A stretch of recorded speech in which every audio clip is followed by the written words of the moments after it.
In today's video, I'm going to teach you how to account for Stripe fees in QuickBooks Online. If you use Stripe to collect payments, it's important to record those processing fees properly in QuickBooks Online, so your books stay accurate and your expenses are easy to track.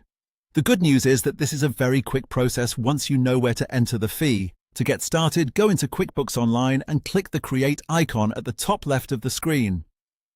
This is where you'll begin entering the transaction. From there, select the transaction type where the Stripe fee was applied. For example, if you're recording it as an expense, choose Expense. The key here is to pick the same type of transaction that matches how the fee appears in your records.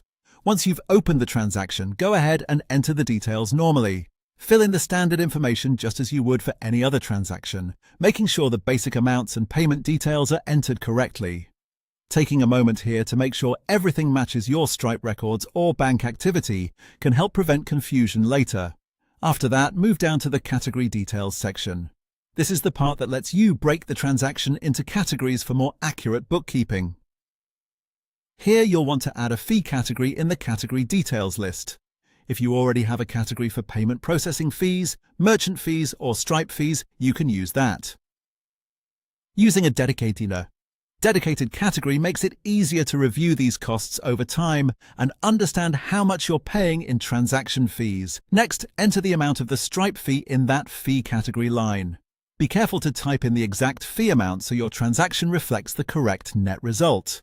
This is especially helpful when you want your QuickBooks records to clearly show both the main transaction and the fee that was taken out. Once everything looks right, click Save, and that's it. Your Stripe fee is now accounted for in QuickBooks Online. This simple method helps keep your financial records organized and gives you a clearer picture of your actual income after processing fees.